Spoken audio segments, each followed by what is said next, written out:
My friend, let me tell you about a vision that shattered everything I thought I knew about wealth. Picture this moment with me. I'm walking through the market of Cordoba, and I see something that stops me cold. A merchant surrounded by more gold than most men will ever see in a lifetime. His tables overflow with precious metals.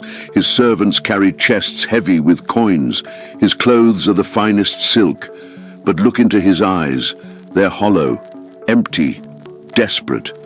This man has everything, all, and nothing. In that moment, something became clear to me. I realized I was staring at the greatest lie ever sold to mankind. The lie that having more makes you more. The lie that gold in your hands equals wealth in your soul. You know that lie, don't you? You've lived it. You've chased it. How many years have you spent believing that the next promotion, the next investment, the next financial milestone would finally give you what you're searching for? How many nights have you stayed awake, surrounded by the things you worked so hard to get, yet feeling emptier than when you had nothing? That merchant in Cordoba, he was you, he was me, he was every man who confused having with being. But here's what I discovered that day. Something that changed not just my understanding, but my entire life. True wealth has nothing to do with what fills your vaults. True wealth has everything to do with what fills your character. The richest man I ever met owned nothing but the clothes on his back. The poorest man I ever met had gold stacked to the ceiling of his house. Can you see the difference? One had mastered himself. The other was mastered by his possessions. One found peace in simplicity. The other found anxiety in abundance. One was free, the other was a prisoner of his own success. This isn't just philosophy, my friend. This is the most practical truth you've ever heard. Because right now, as you listen to these words, you're standing at the same crossroads I faced that day in the market. You can keep chasing the illusion of wealth, or you can discover what true prosperity really means. Which path will you choose? Let me tell you exactly what happened with that merchant. His name was Abraham, a successful man in every sense of society. He controlled the trade routes from Cordoba to Cairo. His wealth could have bought small kingdoms, but success became his prison. Abraham came to me not as a patient, but as a desperate man. He couldn't sleep. He couldn't eat without his stomach turning. His hands shook when he counted his gold, not from excitement, but from fear. "Rabbi," he said, "I have more than I ever dreamed of. So why do I feel starving?" His question struck me deeply, because I heard something in his voice that I recognize in so many men today. The sound of a soul crying out for food while the body drowns in excess. Abraham had fallen into the trap that catches almost every successful man. He began to measure his worth by his wealth. He began to define himself by what he owned instead of who he was. Does that sound familiar to you?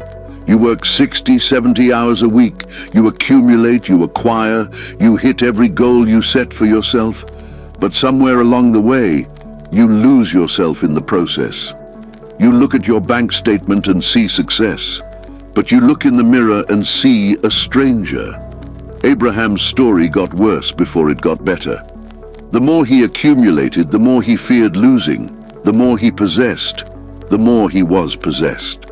His gold wasn't serving him. He was serving his gold. Every business decision was driven by fear of loss, not vision for growth. Every relationship became transactional. Even his family began to feel like assets to protect instead of people to love.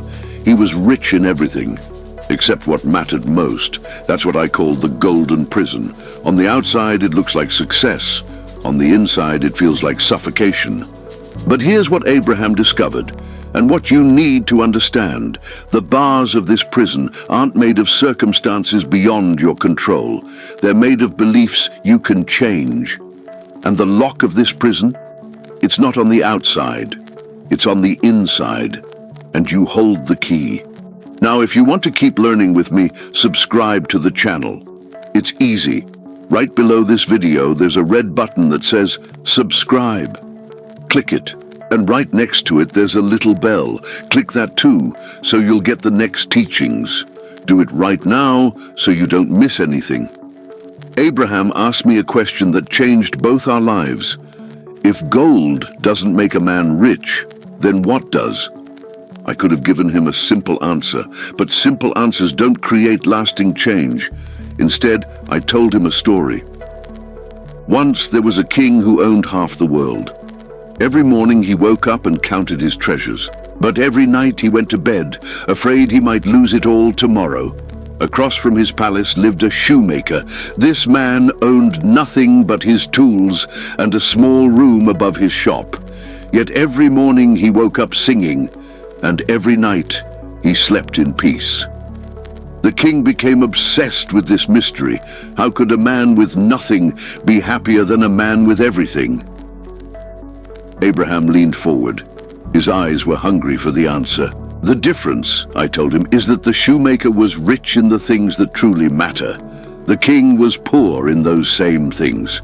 You see, my friend, true wealth isn't measured in gold. It's measured in 4 things no market can price and no thief can steal. First, knowledge. Not information, not facts, but wisdom that changes the way you see the world and your place in it. Second, virtue. The strength of your character when no one is watching. The integrity that guides your choices even when it costs you money. Third, self-mastery. The ability to control your desires instead of being controlled by them. Freedom from the tyranny of always wanting more. Fourth, peace. The inner calm that comes from knowing who you are and why you're here. Security that runs deeper than your bank account. These 4 treasures are what make a man truly rich. They're what separate men who have gold from men who are rich. Abraham sat in silence for a long time after I finished. Finally he spoke. Now I understand why I feel so poor. I spent 30 years collecting everything except what really matters. Can you feel the weight of that realization? This man who could buy anything suddenly realized he was buying exactly the wrong things. He was investing in assets that could vanish overnight while neglecting the treasures that last forever. But here's the beautiful truth. It wasn't too late for Abraham, and it's not too late for you. The path to true wealth is open to any man willing to walk it. The question is, are you ready to begin? Let me show you what happened when Abraham finally understood what true wealth really meant. The next morning, he didn't go to count his gold. Instead, he came to my study. His face looked different. The frantic energy was gone. In its place, there was something I had never seen in him before. Determination mixed with peace. "I want to learn," he simply said. Those 4 words changed everything. You see, Abraham had spent decades filling his warehouses, but he had never spent a single day filling his mind with wisdom. He built an empire, but never built his character. He mastered the art of making money, but he was a complete beginner in the art of living well. But here's what I've learned. A man is never too old, never too set in his ways, never too successful to start again. Abraham began to read. Not financial reports, not trade agreements, but writings that fed his soul. He began to understand that knowledge isn't just power, it's freedom. For 30 years, he had made decisions driven by fear and greed. Now, he was learning to make decisions guided by wisdom and principles. It was powerful to watch the transformation. His business didn't suffer. In fact, it thrived. Because a man who acts with wisdom instead of desperation makes better choices in every area of life. His relationships changed. Later, his wife told me it was like living with a completely different person. The anxiety that once consumed him had been replaced with a calm confidence she hadn't seen since their earliest days together. His health improved. The stomach problems disappeared. The sleepless nights became memories. When you stop carrying the weight of constant worry, your body responds in kind. But the biggest change came in his sense of purpose. For the first time in decades, Abraham woke up excited about something beyond profit margins. He discovered that true success isn't about accumulating more, it's about becoming more. This is the difference between empty success and meaningful prosperity. Empty success fills your pockets while leaving your soul starving. Meaningful prosperity nourishes every part of who you are. Think about your life for a moment. When you reach your goals, do you feel satisfied, or do you immediately start chasing the next one? When you get something you wanted, does it bring lasting joy? Or does the thrill fade, leaving you wanting something else? These are the symptoms of empty success, the endless cycle of achievement followed by emptiness, the constant hunger that no amount of gold can satisfy. But there is another way. Abraham found it, and so can you. Abraham taught me something I never expected to learn from a merchant. He showed me how the chase for more can actually make you less. Here's how he explained it. Rabbi, I thought if 1 gold coin made me happy, then 10 would make me 10 times happier. If 10 made me happy, 100 would make me ecstatic. If 100 brought me ecstasy, then 1,000 would give me paradise. He paused, and the pain in his eyes was unmistakable. But that's not what happened. Every coin I added seemed to make me more anxious, not more joyful. Every new level of wealth brought new fears, new problems, new things to protect. This is the paradox of accumulation. More can become less when it's pursued without wisdom. Let me explain why this happens, because understanding this principle can save you years of chasing the wrong things. When a man's identity becomes tied to his possessions, those possessions turn into burdens instead of blessings. Every asset becomes something that can be lost. Every achievement becomes something that can be taken away. The wealthy man lies awake at night, worried about the markets. The successful businessman feels the pressure of competition. The property owner fears economic collapse. Meanwhile, the man whose wealth lies in his character, his knowledge, his relationships, and his inner peace sleeps soundly. Why? Because true wealth can't be stolen. It can't be destroyed by outside circumstances. Abraham discovered this truth the hard way. He had built his entire sense of self-worth on a shaky foundation. Every outside threat felt like a threat to his very identity.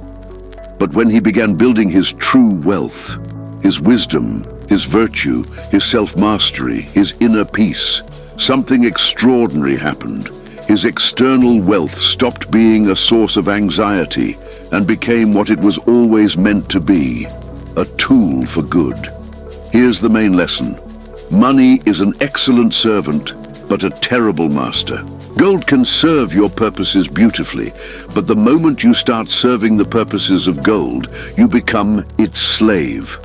Abraham learned to see his wealth as a responsibility, not as his identity. He began to view his resources as opportunities to create value for others instead of trophies to admire. That shift in perspective changed everything. His business decisions became more strategic and less reactive. His relationships grew deeper because people felt he valued them for who they were, not for what they could do for him. Most importantly, he found peace. Real peace. The kind that comes from knowing your worth isn't tied to your net worth.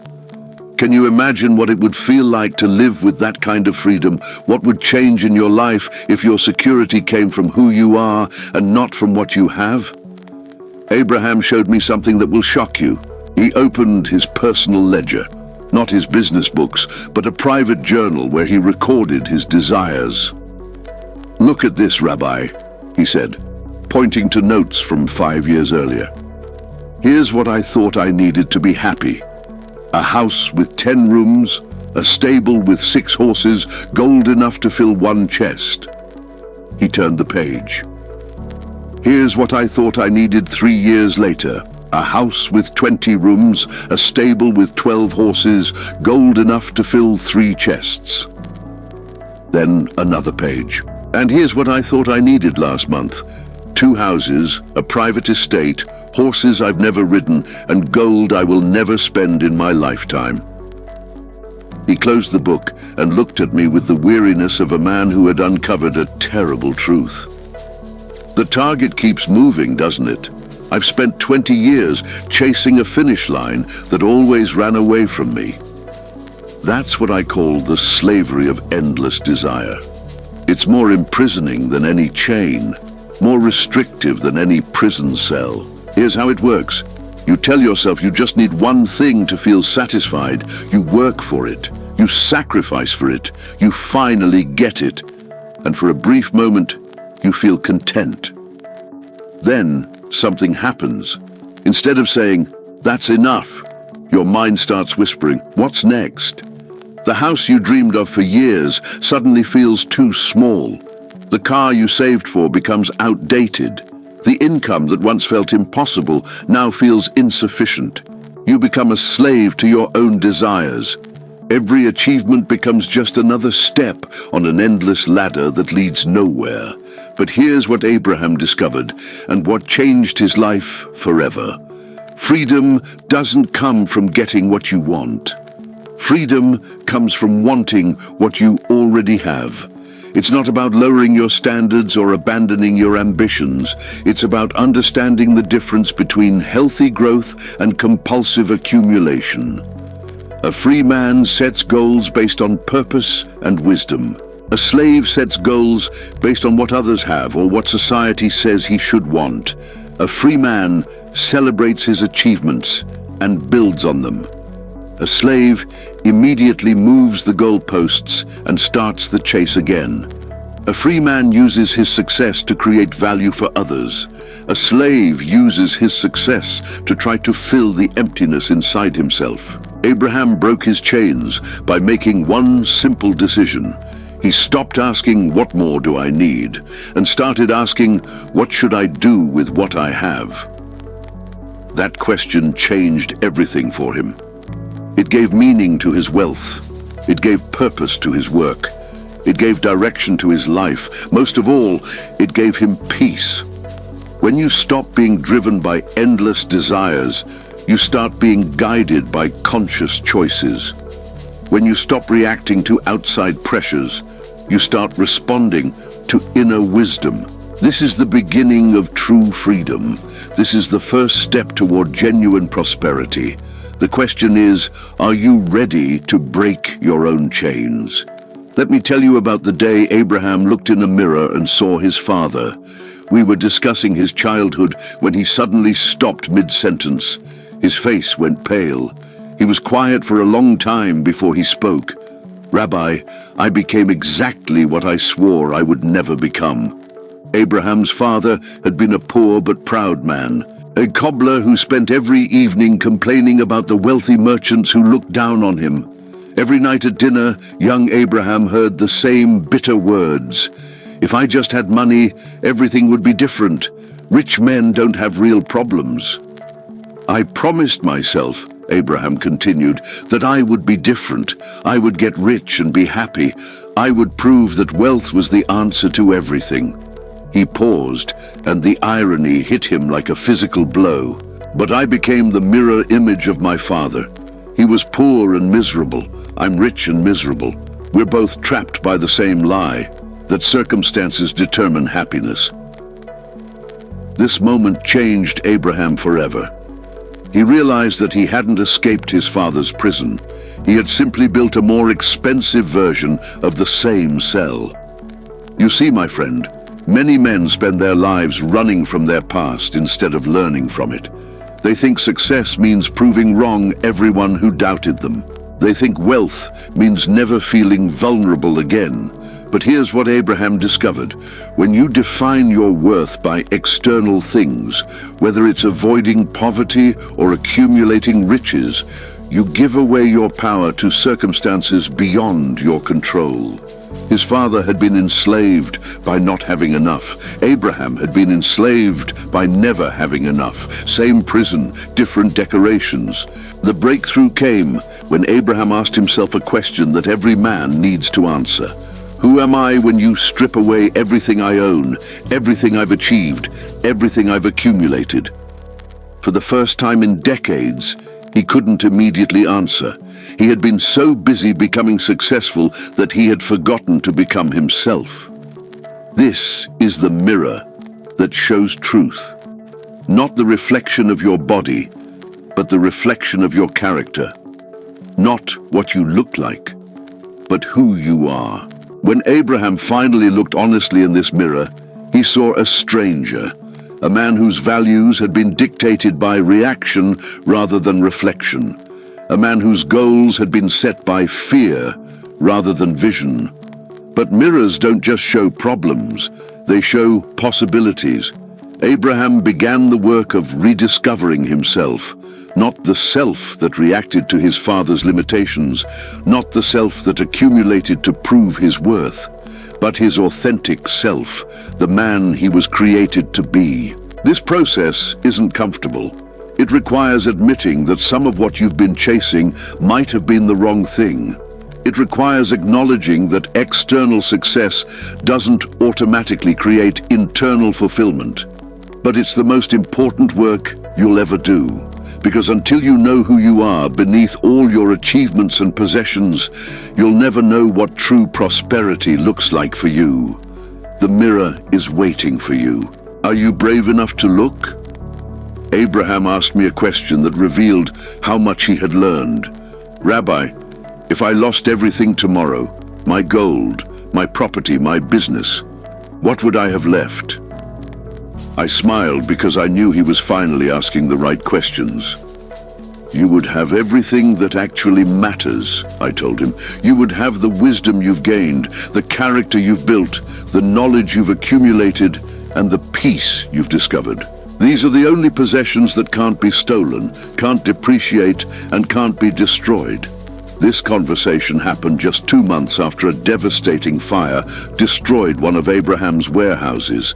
In the old days, this would have sent him into panic and despair. Instead, he had come to my study calm and thoughtful. I understand now, he said. The gold in that warehouse was never really mine. I was just its temporary custodian. But the lessons I've learned from this experience, those belong to me forever. This is what I mean when I say knowledge is the only currency that lasts. Every other form of wealth can be taken from you in an instant. Markets crash, businesses fail, properties burn, investments disappear. But wisdom, once gained, becomes part of who you are. Think about the wisest people you know. Are they wealthy because they have money, or do they have money because they are wise? Abraham discovered something profound. When you invest in knowledge, you don't just change your circumstances, you change your capacity to handle any circumstances. The man who understands human nature can build relationships anywhere. The man who understands principles of value creation can start over and succeed again. The man who understands himself can find peace regardless of external conditions. But here's what most people miss. I'm not talking about collecting information. I'm talking about gaining understanding that transforms how you live. Abraham didn't just read books. He studied wisdom that changed his decisions.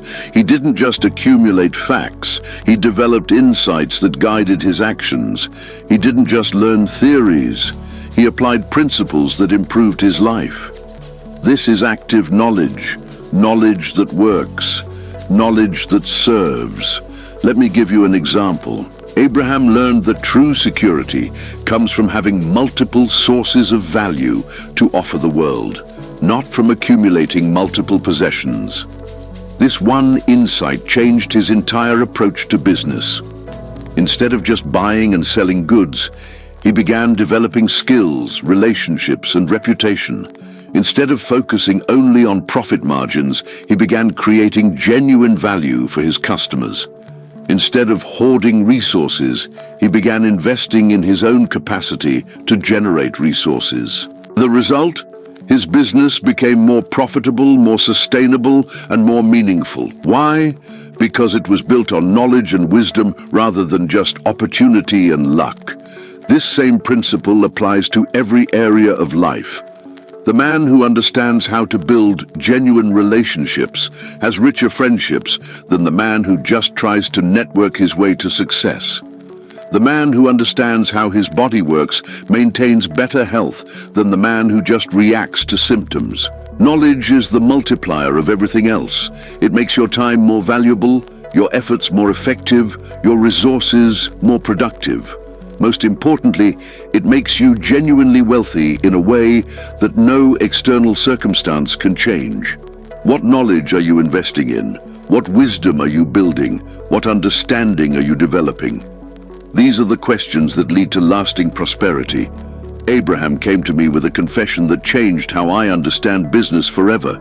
"Rabbi," he said, "I need to tell you about a deal I made 15 years ago. I convinced a man to sell me his land for half its value by hiding information I knew would increase its worth. I told myself it was just good business." He paused, clearly struggling with the memory. "That transaction made me wealthy. It also made me sick. For 15 years I've carried the weight of that deception. Every gold coin that came from that land felt tainted. Every success built on that foundation felt hollow." Abraham had discovered something that took me years to understand. Prosperity without virtue is not prosperity at all. It's just accumulated anxiety. Here's what happens when you build wealth without building character. You might succeed externally, but you fail internally. You might gain the whole world, but you lose your own soul. Every shortcut creates a longer path to genuine fulfillment. Every compromise of principle creates a crack in the foundation of true success. Every act of deception creates a debt that your conscience will eventually demand you pay. Abraham made a decision that day that seemed financially foolish, but was actually the wisest investment of his life. He found that man, now elderly and struggling, and gave him the difference he had been cheated out of, plus 15 years of fair interest. "I expected this to feel like a loss," Abraham told me weeks later. "Instead, it feels like I finally found something I had been searching for without knowing it." What he found was integrity. And integrity, it turns out, is the ultimate form of wealth. Here's why. When your success is built on virtue, it's sustainable. When your prosperity is built on principle, it's unshakable. When your achievements are built on authenticity, they bring genuine satisfaction. The man of virtue sleeps peacefully because he has nothing to hide. He speaks confidently because he has nothing to defend. He acts decisively because he's guided by principles rather than expedience. But virtue isn't just about avoiding wrongdoing. It's about actively doing right. It's about creating value rather than just capturing it. It's about serving others while serving yourself. It's about building something that makes the world better, not just makes you richer. Abraham began to rebuild his business on this foundation. He started by asking not, "How can I maximize profit?" but "How can I create the most value?" He began evaluating opportunities not just by their financial potential, but by their alignment with his principles. The results were remarkable. His reputation improved, his relationships deepened, his customers became advocates, his employees became loyal. His profits actually increased because people preferred doing business with someone they trusted completely. Most importantly, his work became meaningful. Instead of just accumulating wealth, he was building something that reflected his values and served his community. This is what virtue creates: success you can be proud of. Wealth that enhances rather than compromises your character. Prosperity that satisfies your soul as well as your bank account. The foundation of all lasting prosperity is not strategy or opportunity or even hard work. It's virtue. It's doing the right thing, even when it costs you something in the short term, because you understand it pays dividends forever. What foundation are you building on? Let me tell you about the moment Abraham discovered he was free. We were walking through the same marketplace where I had first seen him years earlier. A merchant approached him with an opportunity that would have doubled his wealth overnight. It required only a small compromise of his newly established principles. Abraham listened carefully. In the past, he would have been calculating profits before the man finished speaking. This time, he was quiet for a long moment. Then he smiled and politely declined. After the merchant left, I asked him how it felt to walk away from so much money. "Rabbi," he said, "for the first time in my adult life, I feel truly wealthy, not because of what I own, but because I own myself." This is self-mastery, the ability to choose your response rather than just react to circumstances, the power to align your actions with your values instead of your impulses, the freedom to say no to good opportunities because you're committed to great principles. Most men think freedom means having enough money to do whatever they want, but I've learned that true freedom means having enough character to do what's right, even when you don't want to. Abraham had spent decades being controlled by his desires, his fears, his circumstances, his reactions. He thought he was in control because he could buy what he wanted, but he wasn't controlling his wants. His wants were controlling him. Real freedom begins when you master yourself, when your emotions inform your decisions but don't make them, when your desires contribute to your choices but don't dictate them, when your circumstances influence your actions but don't determine them. This doesn't mean becoming emotionless or desireless. It means becoming consciously responsive rather than unconsciously reactive. The self-mastered man feels anger but doesn't act in anger. He experiences fear, but doesn't make decisions from fear. He feels desire, but doesn't become enslaved by desire. Abraham learned to create space between stimulus and response. When faced with a decision, instead of reacting immediately, he would pause and ask, "What would the man I want to become do in this situation?" This simple question transformed his life. His business decisions became more strategic, his relationships became more authentic, his daily choices became more aligned with his long-term goals. But the most profound change was internal. Abraham discovered that self-mastery creates a unique kind of confidence, not the brittle confidence that comes from external success, but the unshakable confidence that comes from knowing you can handle whatever life presents. When you master yourself, you stop being afraid of losing what you have because you know you can create it again. You stop being anxious about the future because you trust your ability to respond wisely to whatever comes. You become truly wealthy, not because you have more, but because you need less. Not because you can buy anything, but because you're not compelled to buy everything. This is the ultimate freedom. Freedom from the tyranny of your own uncontrolled desires. Freedom from the slavery of circumstantial happiness. Freedom to choose your path based on wisdom rather than weakness. Abraham found this freedom, and it transformed not just his business success, but his entire experience of being alive. The path to self-mastery is available to you. The question is, are you ready to become the master of your own life? Abraham taught me something about peace that I had never learned from all my years of study. We were sitting in his garden late one evening when he said something that stopped me. "Rabbi, I finally understand why rich men can't buy sleep." I asked him to explain. "When my wealth was my identity," he said, "every threat to my wealth was a threat to my existence. A bad harvest meant I might lose who I was. A failed trade meant I might disappear. My peace was held hostage by 1,000 things beyond my control." He paused and looked at the stars. "But now, my worth doesn't rise and fall with my portfolio. My identity isn't tied to my inventory. My peace comes from something that markets can't touch and thieves can't steal." Abraham had discovered the most valuable treasure of all, inner peace that doesn't depend on external circumstances. This is what separates those who have gold from those who are truly rich. The man with gold worries about losing it. The man with peace enjoys it while he has it and remains unshaken if it goes. Let me show you what this looks like practically. Before his transformation, Abraham would check his investments first thing every morning. If they were up, his day started well. If they were down, anxiety consumed him before he even got dressed. After his transformation, he would start each day with reflection and gratitude.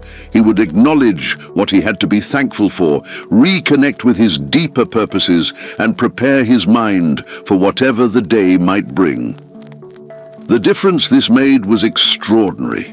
On good days, he was grateful and generous. On challenging days, he was calm and resourceful. His mood stopped being determined by external events and started being guided by internal principles. This is the peace that wealth can't buy, but wisdom can develop. It comes from understanding that your value as a human being isn't determined by your net worth.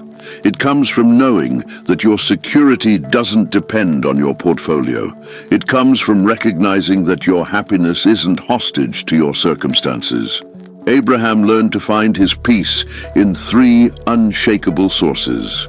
First, his relationship with the divine. When you understand that you're loved and valued by your Creator, regardless of your achievements, you stop needing the world's approval to feel worthwhile.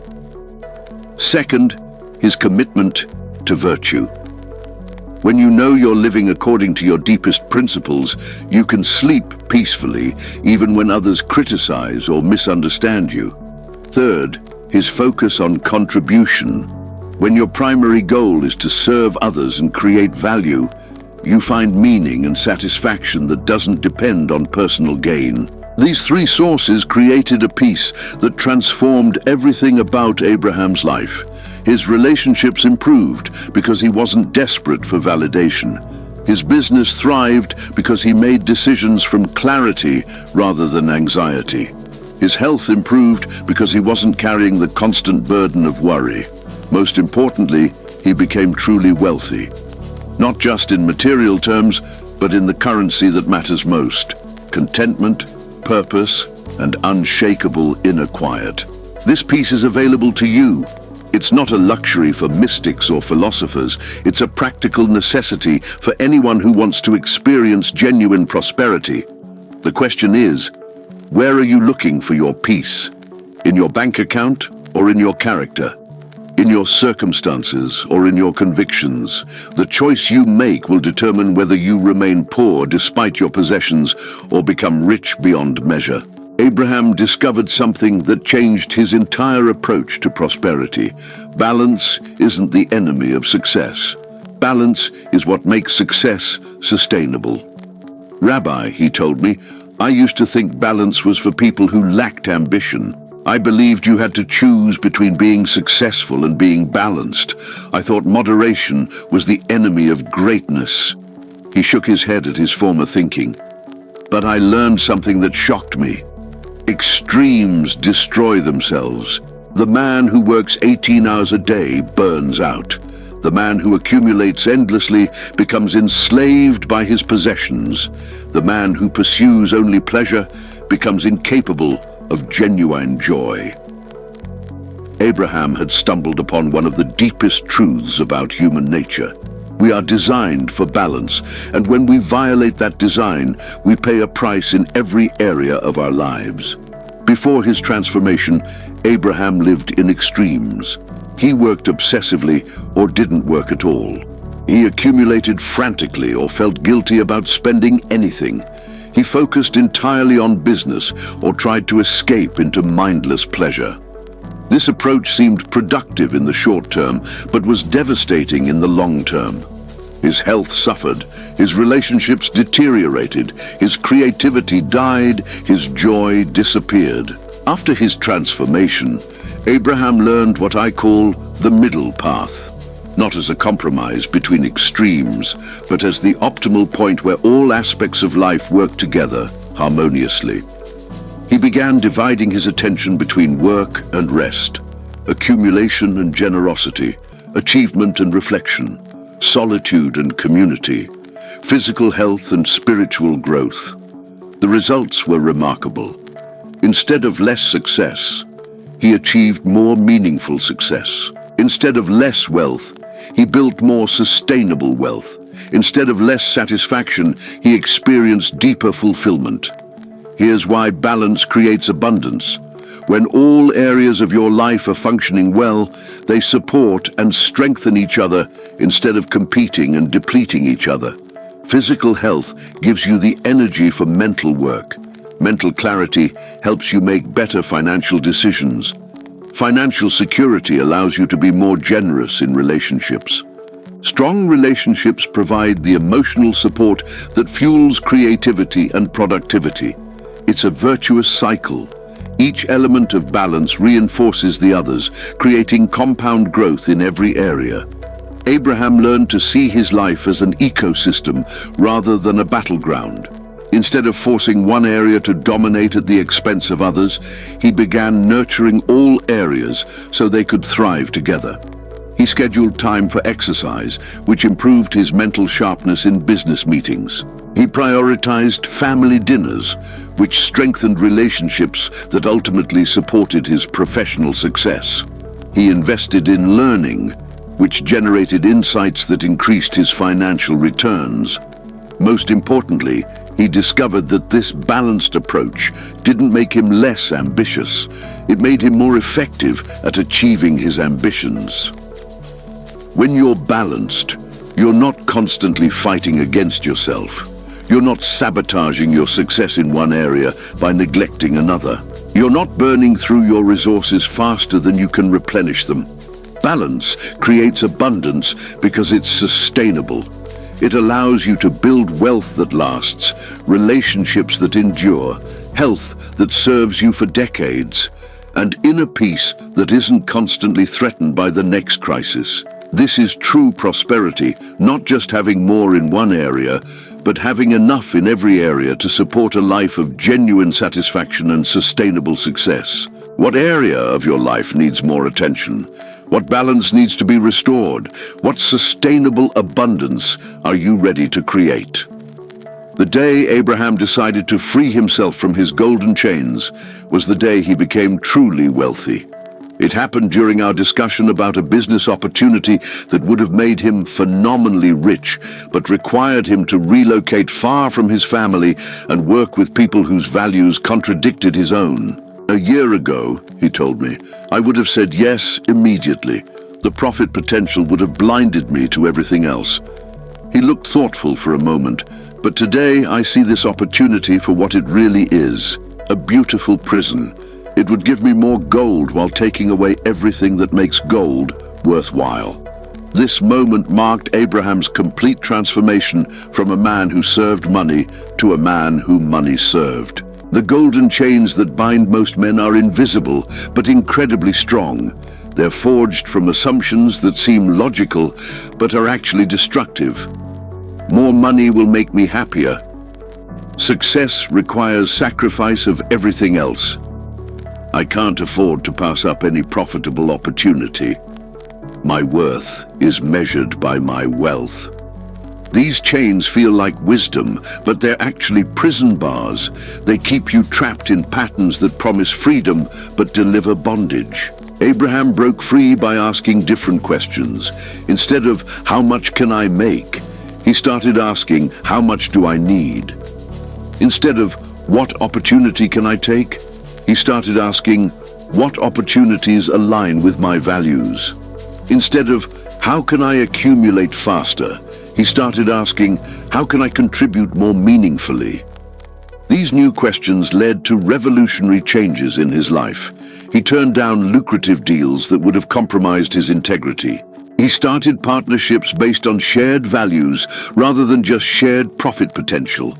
He began measuring success by impact and fulfillment rather than just income and accumulation. The surprising result? His financial success actually increased. But more importantly, his satisfaction with that success multiplied exponentially. When you break free from golden chains, you discover something remarkable. True wealth flows more freely to those who hold it lightly than to those who grasp it tightly. Abraham learned that the secret to financial abundance is not needing it desperately. The secret to business success is not being willing to do anything for money. The secret to genuine prosperity is being free enough from the compulsion to accumulate that you can make decisions based on wisdom rather than want. This doesn't mean becoming careless about money or unambitious about success. It means becoming conscious about both.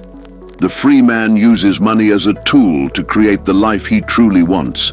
The chained man serves money and lets it dictate what kind of life he's allowed to have. The free man chooses opportunities that align with his values and support his vision. The chained man takes any opportunity that promises more gold, regardless of the cost to his soul. The free man builds wealth that enhances his character and relationships. The chained man accumulates wealth that isolates him and corrupts his priorities. Abraham's freedom didn't come from having less money. It came from having the right relationship with money. It came from understanding that he was the master and money was the servant, not the other way around. This freedom is available to you. The chains can be broken. The prison door can be opened. But it requires a choice. Will you continue to serve gold, or will you make gold serve you? Abraham asked me a question that revealed how completely he had transformed. Rabbi, if I'm going to build wealth, shouldn't it be wealth that makes the world better? This question showed me that Abraham had discovered the secret of meaningful prosperity. True wealth isn't just about what you accumulate. It's about what you create. He began to see his resources not as trophies to display, but as tools to use. Not as security to hoard, but as seeds to plant. Not as proof of his worth, but as opportunities to add worth to the world. This shift in perspective changed everything about how Abraham approached business. Instead of asking, what's the fastest way to make money? He started asking, what value can I create that people genuinely need? Instead of looking for ways to extract maximum profit with minimum effort, he began looking for ways to solve real problems and serve authentic needs. Instead of viewing customers as sources of revenue, he started seeing them as people whose lives he could improve. The transformation in his business was remarkable. His customers became advocates because they felt genuinely served rather than merely sold to. His employees became partners because they were working towards something meaningful rather than just generating profits. His suppliers became allies because they trusted his integrity and appreciated his fairness. But the most profound change was in Abraham himself. For the first time in his career, he looked forward to work not just for the financial rewards, but for the satisfaction of making a difference. He discovered that when you build wealth by creating value for others, the wealth you build creates value for you in return, not just financially, but emotionally and spiritually. Abraham started a fund to provide interest-free loans to young entrepreneurs. He began offering apprenticeships to promising young people who couldn't afford formal education. He partnered with struggling farmers to help them improve their methods and increase their yields. None of these activities were primarily about making money. All of them ended up making him money because they were about creating genuine value. But more importantly, they made him rich in ways that mere accumulation never could. He felt connected to his community. He experienced the satisfaction of seeing others succeed because of his help. He built a legacy that would outlast any amount of gold he could accumulate. This is what wealth that matters looks like. Resources used to solve problems, create opportunities, and improve lives. Money that circulates to generate value rather than stagnating to provide security. Success that lifts others rather than isolating you. Abraham learned that the wealthiest people aren't those who have the most, but those who give the most, while still maintaining enough for themselves and their families to thrive. This approach to wealth creation is both more fulfilling and more sustainable than pure accumulation. When your wealth is tied to the value you create, it grows naturally as you become better at creating value. When your success depends on serving others well, you're motivated to constantly improve and innovate. Most importantly, when your prosperity is built on contribution, you never have to choose between being successful and being good. You can be both. What value could you create? What problems could you solve? What wealth could you build that would make both you and the world richer? Let me tell you about the moment I realized Abraham had completed his transformation from a man who had gold to a man who was genuinely rich. A devastating plague had struck our city. Businesses were failing. Families were struggling. Many wealthy merchants had fled to safer cities, taking their resources with them. Abraham did something different. He stayed. More than that, he opened his warehouses and his purse to help his community survive. When I asked him why he was risking so much when he could simply leave and preserve his wealth, his answer showed me that he had discovered something more valuable than gold. "Rabbi," he said, "a year ago, I would have run. Not because I didn't care about others, but because I thought my responsibility was to protect what I had accumulated." He paused, and I could see the depth of his transformation in his eyes. But I understand now that real wealth isn't what you protect. It's what you're able to give when giving matters most. Abraham had learned the difference between being rich and being wealthy. Being rich is about having resources. Being wealthy is about being resourceful. Being rich is about accumulation. Being wealthy is about contribution. During those months of crisis, I watched Abraham demonstrate true wealth in ways that amazed everyone who knew him. He used his business connections not just to secure supplies for himself, but to organize relief efforts for the entire community. He employed his financial knowledge not just to protect his own assets, but to help struggling families restructure their debts and save their homes. He leveraged his reputation not just to maintain his own business relationships, but to broker deals that helped other merchants stay afloat. The remarkable thing was that Abraham's generosity during the crisis actually increased his wealth in the long term. When the plague ended and prosperity returned, the entire community remembered who had stood with them in their darkest hour. His customer base expanded exponentially. His business partnerships multiplied. His reputation for integrity and generosity opened doors that no amount of gold could have purchased. But Abraham had learned something even more important. The wealth he gained from giving was different from the wealth he had gained from getting. It was more satisfying, more sustainable, and more meaningful. Wealth gained from getting creates anxiety about losing. Wealth gained from giving creates confidence about the future. Wealth gained from getting isolates you from others. Wealth gained from giving connects you to your community. Wealth gained from getting makes you smaller as a person. Wealth gained from giving makes you larger in every way that matters. Abraham discovered that true wealth isn't measured by what you can afford to buy, but by what you can afford to give.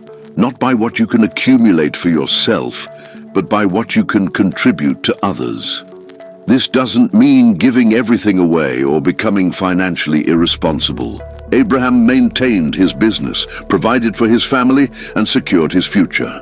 But he did all of this while also using his resources to create value beyond himself. He learned to see his wealth as a river, not a lake. Lakes collect and contain. Rivers flow and nourish everything they touch. When you become a river of prosperity rather than a lake of accumulation, you discover that the more you give, the more you have to give. You become truly wealthy not just in gold, but in purpose, meaning, and satisfaction. Abraham had become the richest man I knew, not because he had the most gold, but because he had discovered how to use gold to create a life of genuine abundance. Abraham came to me one final time with a question that captured his entire transformation. "Rabbi, when did I stop being a man who has money and become a man who is wealthy?" I thought about his question carefully, because the answer reveals the secret that every man needs to understand about true prosperity. Abraham, I said, you made that transition the day you stopped asking, what can I get, and started asking, who can I become? This is the journey that every man must make if he wants to experience real wealth. The journey from having to being.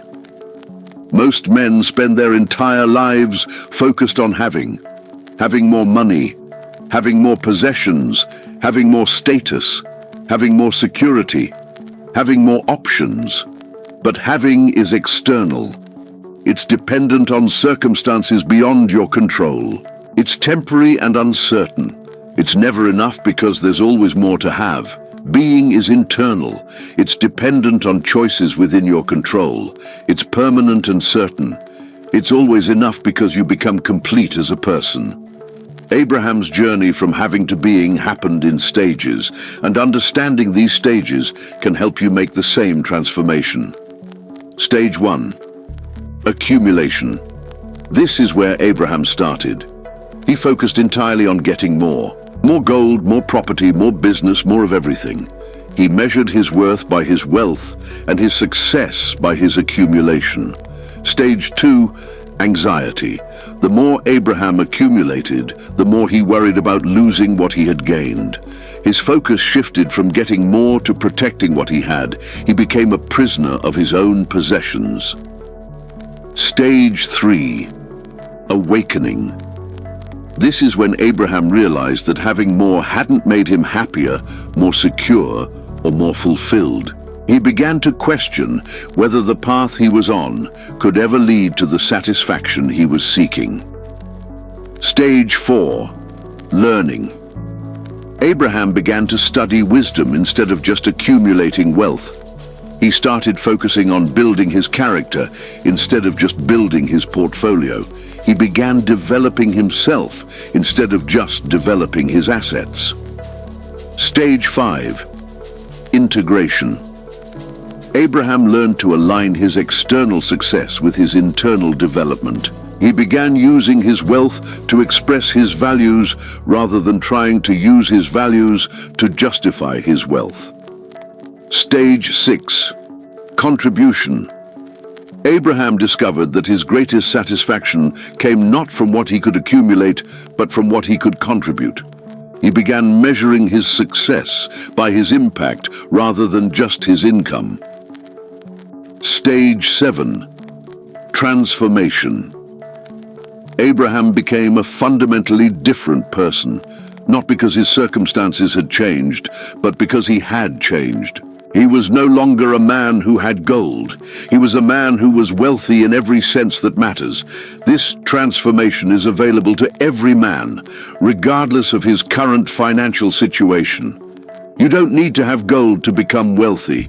You need to become the kind of person who understands what wealth really means.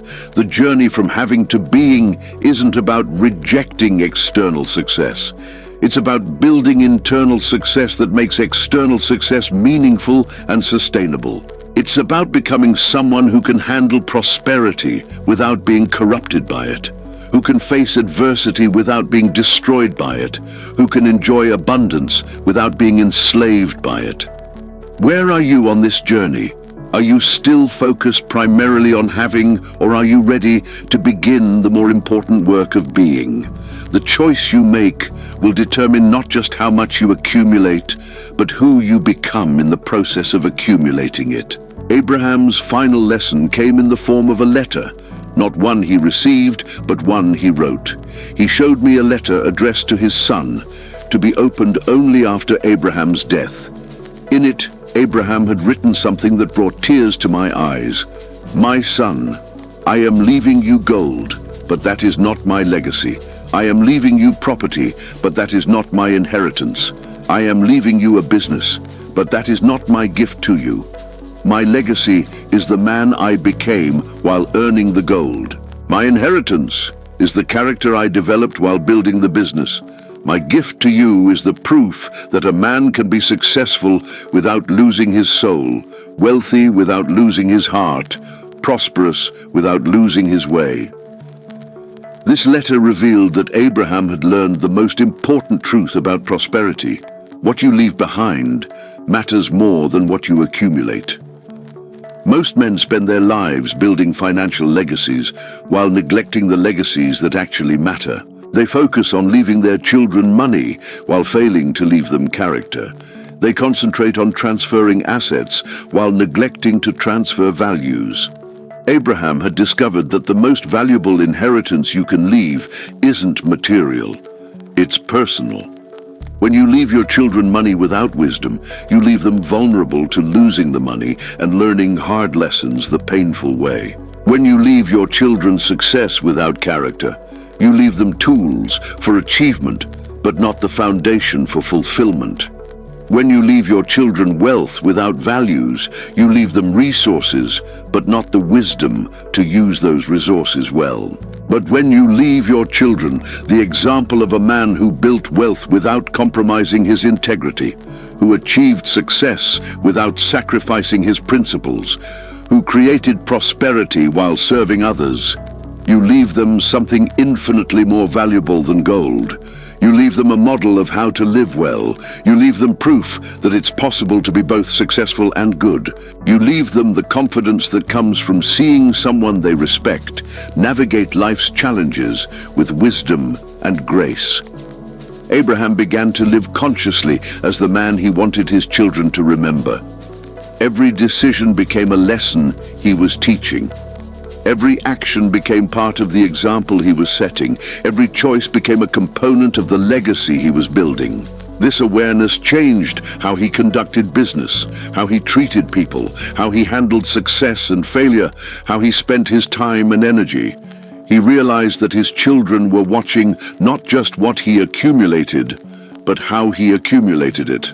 Not just what he achieved, but who he became while achieving it. Not just what he left them, but what he showed them about how to live. The legacy worth leaving isn't just financial security for your family.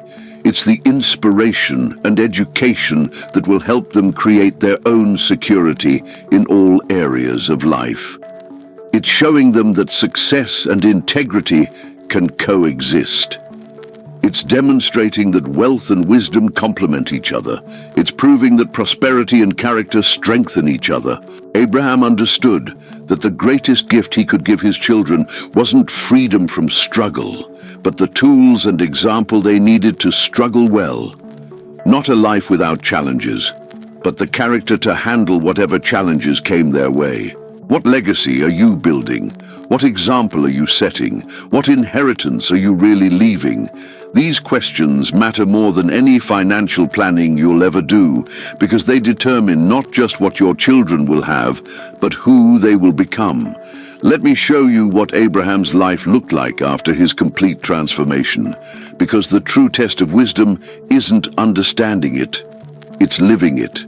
Abraham's days now had a rhythm that reflected his new understanding of wealth. He still worked, but work had become an expression of his values rather than a compulsion driven by fear or greed. His mornings began not with checking his investments, but with reflection and gratitude. He would spend time considering not just what he needed to accomplish that day, but who he wanted to be while accomplishing it. His business decisions were guided by questions the old Abraham would never have asked. How does this serve others? Is this aligned with my principles? Will I be proud of this choice 10 years from now? His relationships deepened because he was no longer trying to use people to reach his own goals. Instead, he was genuinely interested in helping others reach theirs. His generosity flowed naturally because he no longer feared scarcity. He understood that true security comes from the ability to create value, not from the accumulation of assets. But perhaps most remarkable was that Abraham learned to enjoy his wealth without clinging to it. He could appreciate beautiful things without needing to own them. He could celebrate his successes without defining himself by them. He could face setbacks without being crushed by them. This is what it means to live as a truly rich man. Secure enough not to be moved by fear, wise enough not to be deceived by appearances, strong enough in character not to be corrupted by success, and grounded enough in perspective not to be destroyed by failure. Abraham discovered that when you live this way, wealth stops being a burden and becomes a blessing. Money stops being a master and becomes a tool. Success stops being a source of anxiety and becomes a source of fulfillment. He learned to carry his possessions lightly while holding firmly to his principles. He learned to be ambitious about character but flexible about circumstances. He learned to take his values seriously but be playful about his achievements. Most importantly, Abraham learned that true wealth creates freedom, not just financial freedom, but emotional freedom, spiritual freedom, and relational freedom. The freedom to make choices based on what is right, not just what is profitable. The freedom to be generous without worrying about having enough. The freedom to take risks in service of your values without risking your security. The freedom to face uncertainty with confidence because your worth does not depend on your circumstances. That freedom transformed every area of Abraham's life.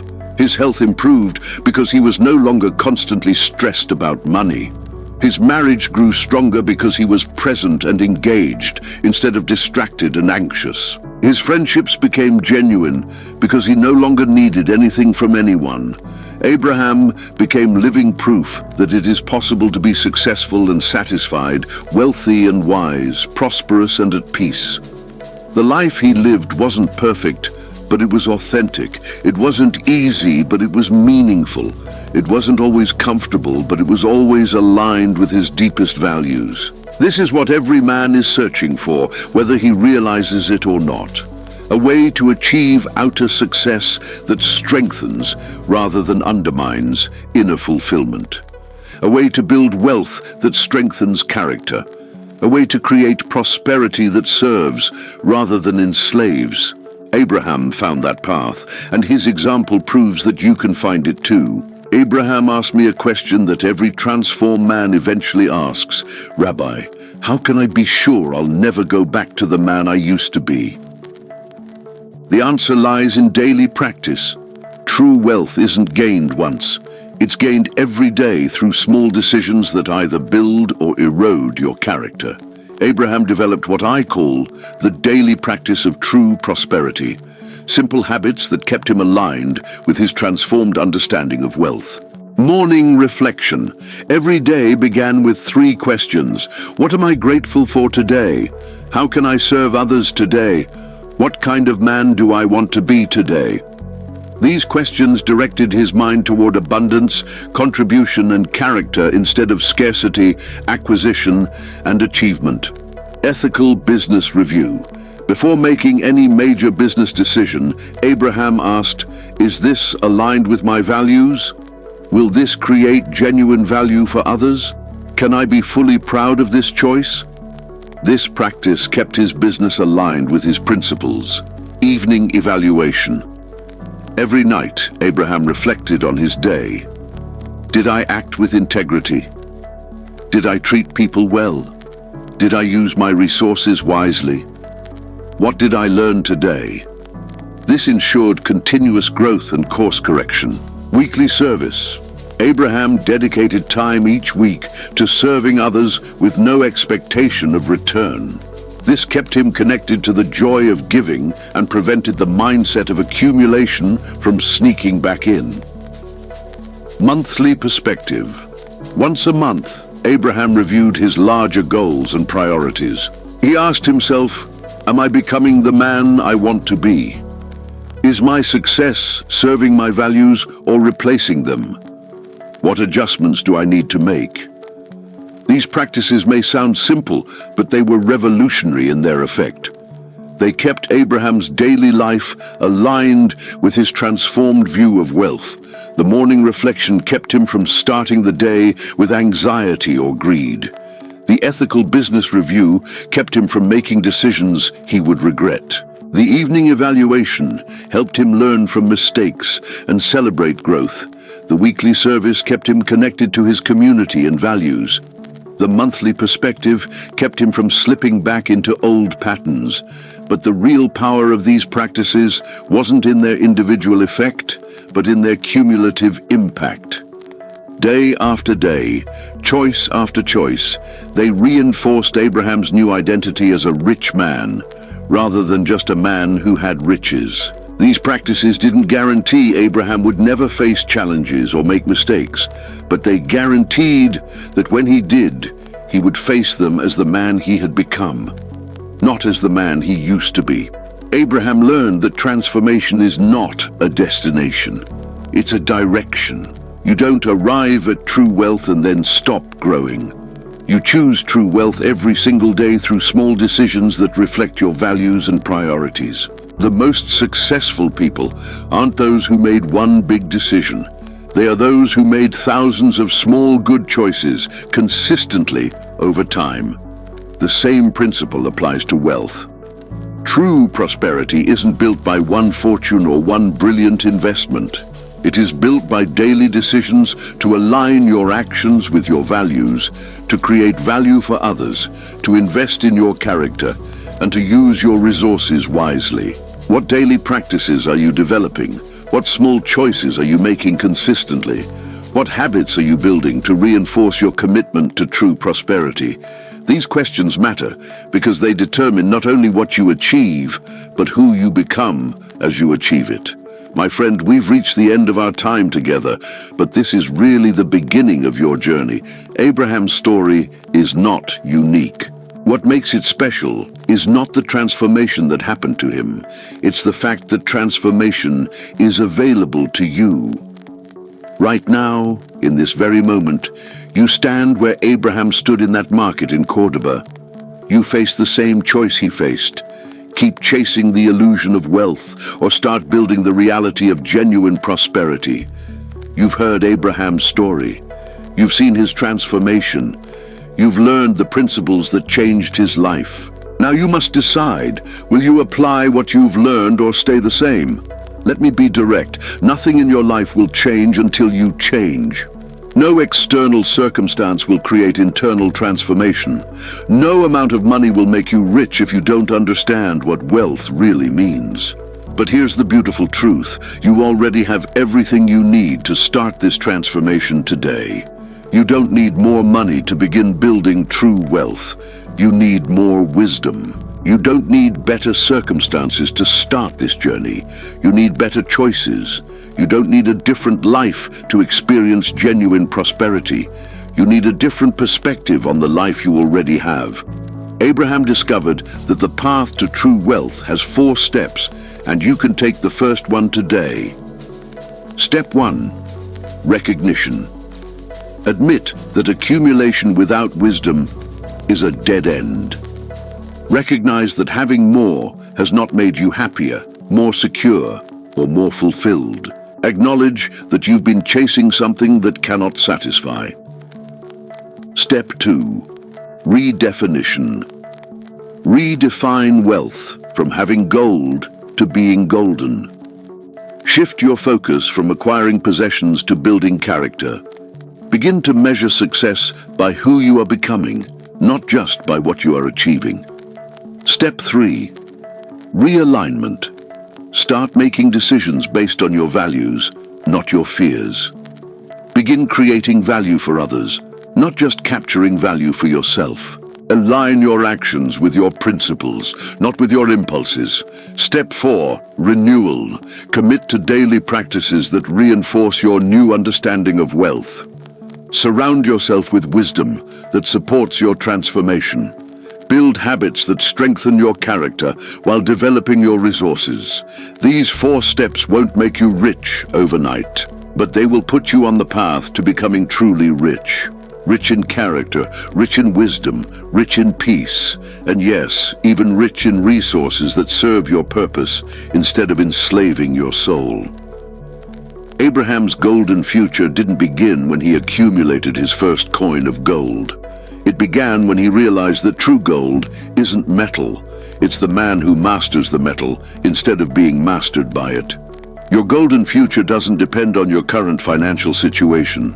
It depends on your willingness to begin the transformation that will make you truly rich, regardless of circumstances. The question isn't whether you have enough money to be rich. The question is whether you have enough wisdom to use well the money you already have. The question isn't whether you can afford to change. The question is whether you can afford not to. Abraham made his choice in a market in Cordoba. You can make yours here and now. Will you remain a man who has gold, yet stays poor?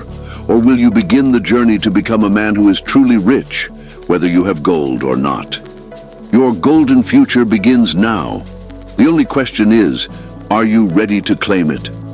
Now, if you want to keep learning with me, subscribe to the channel. It's easy. Right below this video, there's a red button that says subscribe. Click it. And right next to it, there's a little bell. Click that too, so you'll get the next teachings. Do it right now, so you don't miss anything.